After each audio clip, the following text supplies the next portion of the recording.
আমি মনে করি বাংলাদেশকে ডিসেন্ট্রালাইজ করে দেওয়া উচিত। আপনি সাপোজ মনে করেন একজন সরকারি চাকরিজীবী, ও ৩০,০০০ টাকা বেতন পায়, ৫০,০০০ টাকা বেতন পায়।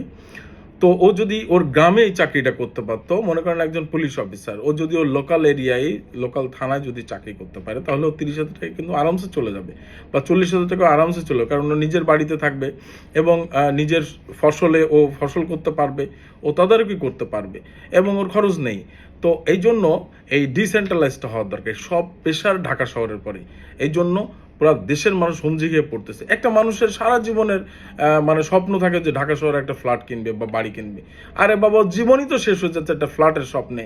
ওর ছেলে মেয়েদেরকে ভালোভাবে না পারতেছে লেখাপড়া শেখাতে, ও নিজে না পাচ্ছে নিজের ভালো মতো চিকিৎসা করাতে, ও না পারতেছে নিজে ভালো কিছু খাইতে। ও সারা জীবনের স্বপ্ন হচ্ছে ঢাকা শহরে একটা ফ্ল্যাট কিনতে হবে। অবশ্য গ্রামে কিন্তু ২ তলা ৩ তলা বা স্বাভাবিক ভালো বাড়ি আছে, কিন্তু তার ঢাকা শহরে থাকার জন্য, কারণ ওই যে আমাদেরকে করে দিচ্ছে ঢাকা কেন্দ্রিক, আমাদের ঢাকায় থাকতে হবে, আমাদের সব কাজ ঢাকায়। তা আমরা যদি একটা ডিস্ট্রিক্ট শহরে যদি থাকতো, ভাই কি কারণে ডিস্ট্রিক্ট শহর থেকে ঢাকায় আসতে হবে একটা কাজে? অনলাইনে হয়ে যাবে কাজগুলা, এখন তো ডিজিটাল পদ্ধতি করা যায় না? প্রত্যেকটা কাজের জন্য কেন ঢাকায় ছুটে আসতে হবে? আর সচিবালয় ভাগাভাগি করে দিই, গার্মেন্টস ফ্যাক্টরি কেন শহরের মধ্যে থাকতে হবে? গার্মেন্টস আর রিক্সা তুলে দিলেই তো বাংলাদেশের ২০ লক্ষ লোক ঢাকা শহরতে চলে যাবে। ২০ থেকে না, তারও বেশি, ৪০ লাখ লোক চলে যাবে ঢাকা শহর থেকে। আপনি ফাঁকা করে দেন, ঢাকাটা ডিসেন্ট্রালাইজ করে দেবে, ৮টা বিভাগে ভাগ করে দেন, বিভাগের কার্যক্রম বাড়ায় দেন। ওরা কোনোদিন ঢাকায় আসবে না, ওই বিভাগে যাবে।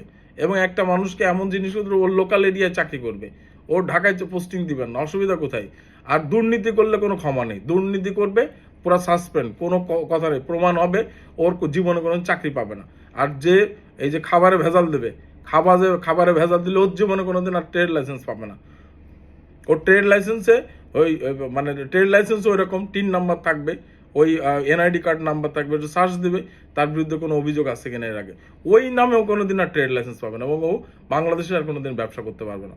ভেজাল, বাংলাদেশের মানুষের ভেজাল খেয়ে খেয়ে আস্তে আস্তে মানুষকে মৃত্যুর দিকে ঠেলে দিচ্ছে এবং আস্তে আস্তে সেটা হসপিটালে অ্যাডমিট হতে হচ্ছে, তার হসপিটালে খরচ বেড়ে যাচ্ছে। তো এইগুলো আস্তে আস্তে কাজ করতে হবে, কাজ হচ্ছে এইগুলো কাজ না করে কোথায় কি আন্দাজে এদিক ওদিক ঘোরাঘুরি করতেছে মানুষ।